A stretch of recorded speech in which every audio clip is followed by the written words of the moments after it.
नमस्कार, good morning. आप देख रहे हैं आज तक। आपके साथ मैं हूं मलिका मल्होत्रा और इस बुलेटिन में आपको देते हैं रूस यूक्रेन युद्ध से जुड़ा बड़ा अपडेट। रूस यूक्रेन युद्ध के 68 दिन हो गए हैं, लेकिन हालात बेहद गंभीर बने हुए हैं। रूस के हमले जारी हैं, यूक्रेन अशांत है। दुनिया भर से यूक्रेन को मदद जरूर मिली है और उसका सिलसिला जारी है, लेकिन रूस के खतरनाक इरादों को रोकने में अब तक कामयाबी हाथ नहीं लगी और नतीजा ये कि अब रूस ने पूर्वी यूक्रेन को मटियामेट करने का प्लान तैयार कर लिया है। यूक्रेनी शहरों पर रूस की तरफ से लगातार हमले हो रहे हैं, रूसी कहर जारी है और ये तस्वीर आप देखिए किस तरह से आम नागरिकों को बचाने की कोशिश यहां पर की जा रही है।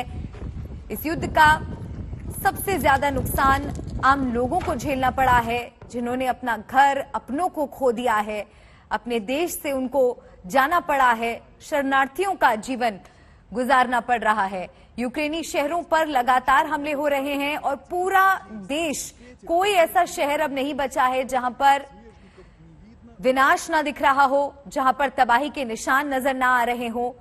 किस तरह से देखिए, इमारतें पूरी तरह से खंडर में तब्दील हो गई हैं। मारियोपोल का ये नजारा है।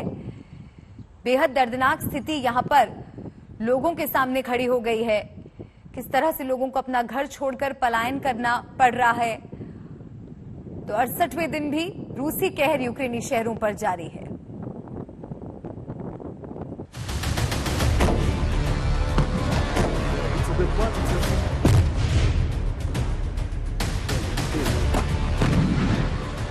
रूस का मिशन पूर्वी यूक्रेन। पूर्वी यूक्रेन में रूस की बारूदी साजिश।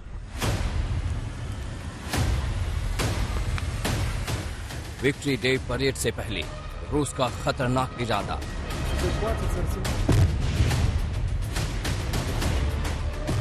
रूस का तबाही मचाने वाला मैप तैयार है। पुतिन ने यूक्रेन को बर्बाद करने की ठान ली है, तो ज़ेलेंस्की जवाब देने की तैयारी में है। पुतिन की सेना विनाशकारी हथियारों से तबाही मचा रही है। ज़ेलेंस्की के जवान भी जी जान से मुकाबला कर रहे हैं। तभी तो 67 दिन तक खींच गया है रूस का हमला। ताजा तस्वीरें गवाही दे रही हैं युद्ध में जारी विनाश लीला की। रूस का लेटेस्ट दावा है कि उसने यूक्रेन के 17 मिलिट्री ठिकानों पर टारगेट किया है। दावों के मुताबिक रूसी एयरफोर्स ने हाई प्रिसीजन मिसाइलों से यूक्रेन के सैन्य ठिकानों को बुरी तरह बर्बाद किया है, जिसमें यूक्रेन के 200 जवान मारे गए हैं। एक कमांड पोस्ट भी मटियामेट हो गया। साथ ही एक वेयर हाउस भी तबाह हो गया, जिसमें यूक्रेन अपने रॉकेट्स और आर्टिलरी रखे हुए था। दावा रूस का है, लेकिन सच ये है कि 67 दिनों के हमले में रूस को अब तक वो कामयाबी हासिल नहीं हो पाई है जिसकी उसे उम्मीद रही होगी। रूस ने लंबे वक्त तक कीव की घेराबंदी की, लेकिन वापस लौटना पड़ा। इरपिन से भी रूसी फौज लौट चुकी है। बूचा में बेरहमी और बर्बादी की तस्वीरें दुनिया ने देखी, लेकिन अब यूक्रेन वहां दोबारा पांव जमा चुका है। जैपोरिजिया, चेर्नोबिल, लवीव, सुमी समेत कई इलाकों से रूसी फौज की वापसी हो चुकी है।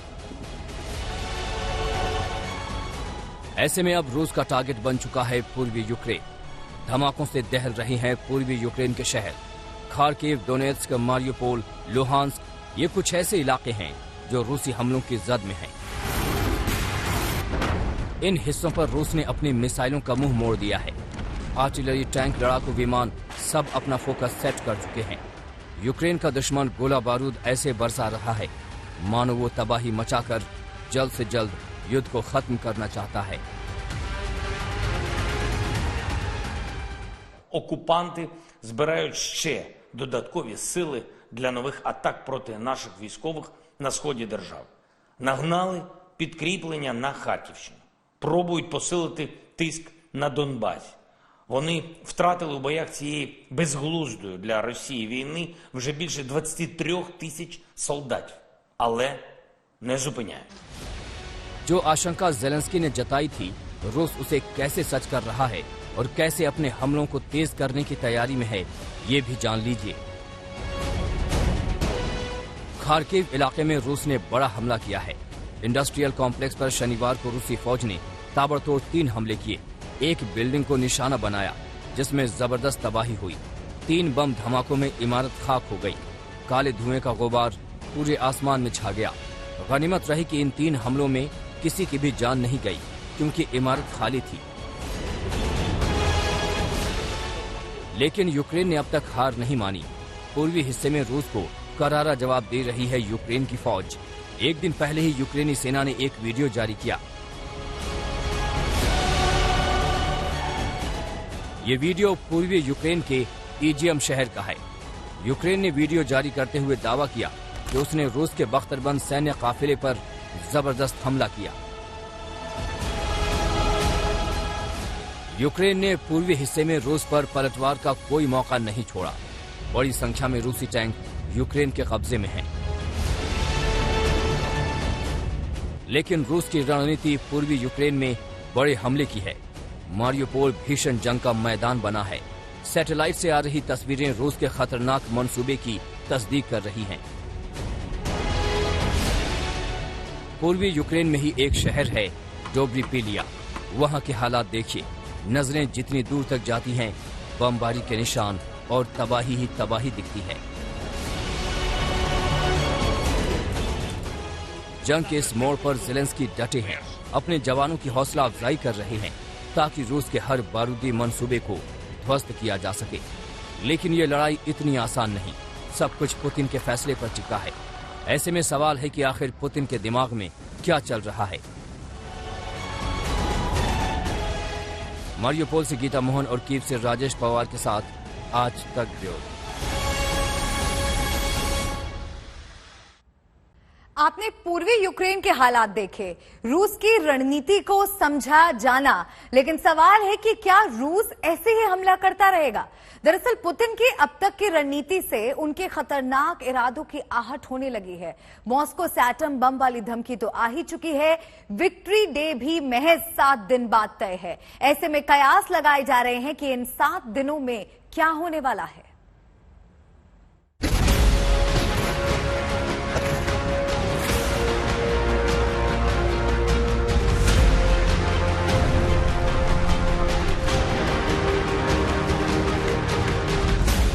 एक तरफ रूसी बमबारी तबाही, यूक्रेन का पलटवार।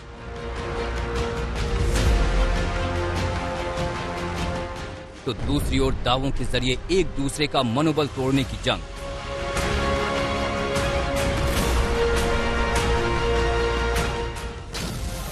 रूस कह रहा है कि उसने यूक्रेन के 38 मिलिट्री ठिकानों को तबाह कर दिया है, जिसमें 200 जवान मारे गए। तो यूक्रेन दावा कर रहा है कि उसने रूस के 2 सुखोई 25 और 7 UAV मार गिराए हैं। रूस ने यूक्रेन के तीसरे बड़े शहर ओडेसा के पोर्ट पर हमला किया है। यूक्रेन की फौज का कहना है कि उसने रूस को मुंहतोड़ जवाब दिया है। दावों के बीच बूचा से आई ये नई तस्वीरें देख लीजिए। मिट्टी में दफनाई जा चुकी लाशों की दोबारा जांच पड़ताल हुई तो बेहद हैरान करने वाला खुलासा हुआ। कीव का दावा है कि रूसी फौज ने बेरहमी की इंतहा कर दी। आरोपों के मुताबिक पुतिन के जवानों ने आम लोगों को पॉइंट ब्लैंक से गोली मारी। 3 लाशों से सबूत मिले हैं। कुछ शव ऐसे भी मिले हैं जो बंधे हुए थे, तो कुछ लोगों की गला घोंटकर हत्या किए जाने के आरोप अब यूक्रेन रूस पर लगा रहा है। रूस इन आरोपों को सिरे से खारिज कर रहा है।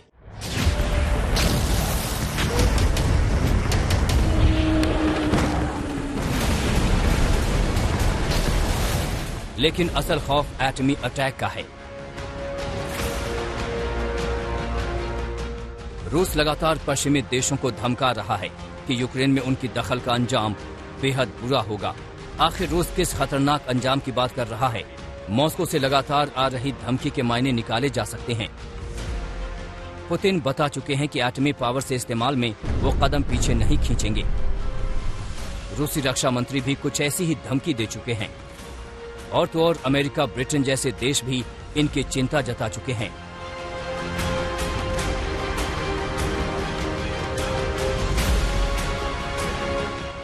उसकी ठोस वजहें हैं। 9 मई को मॉस्को में होने वाला विक्ट्री परेड करीब है। उस मौके पर अपने देश को बताने के लिए पुतिन के हाथ कोई बहुत बड़ी कामयाबी नहीं है।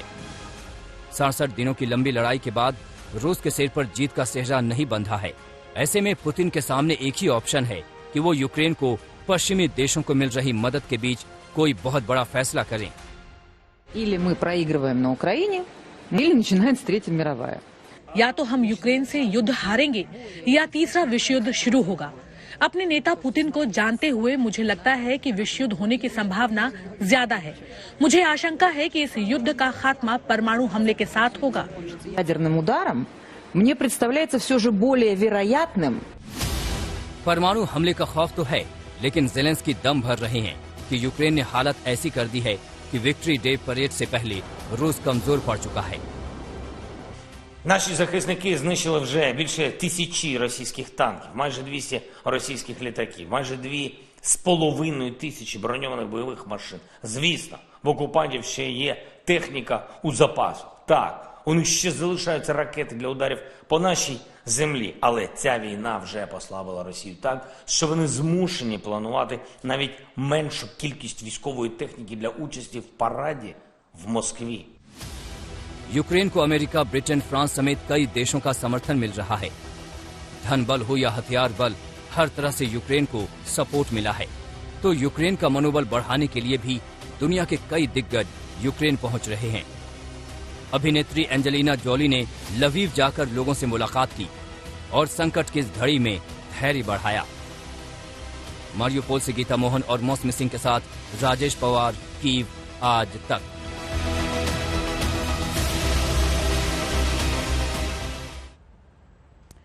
इस बीच मारियोपोल पोर्ट पर कब्जा गंवाने से यूक्रेन की मुश्किलें बढ़ गई हैं। ये पोर्ट यूक्रेन के व्यापार का सबसे मजबूत आधार था।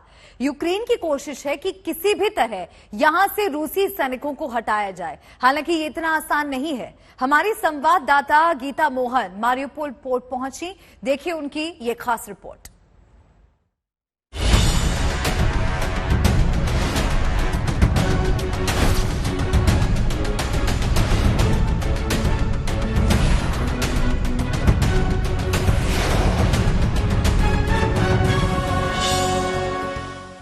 असली स्क्वीज है। अगर आप रूस और यूक्रेन के बीच की बात करें, ये पोर्ट सिटी जो देख रहे हैं आप, सी ऑफ एजोव, ये बहुत ही महत्वपूर्ण जगह है। इस पोर्ट सिटी को बिल्कुल तहस नहस कर दिया है रूस और डोनेस्क पीपल्स रिपब्लिक के फोर्सेस ने, लेकिन अब ये इनके कंट्रोल में आ गया है। बस कुछ ही पार्ट्स हैं जो एज़ोस्ताल स्टील प्लांट है, जो बहुत ही वेस्टर्न फ्रंट में है, जो अभी भी यूक्रेन और रूस के बीच में लड़ाई चल रही है जिसके लिए। लेकिन ये जगह जहां पे करोड़ों रुपए की आमदनी है, कमर्शियल एरिया है, उसे रूस फिर से नया बनाएगा और इसे यूज करेगा। इसीलिए सी ऑफ एजोव बहुत इंपॉर्टेंट है। इसको अगर बंद कर दिया तो यूक्रेन लैंडलॉक हो जाएगा और मारियोपोल एक बहुत ही इंपॉर्टेंट हिस्सा है सी ऑफ एजोव पर। तो इसीलिए जरूरी है यूक्रेन के लिए कि ये जगह वापस से आजाद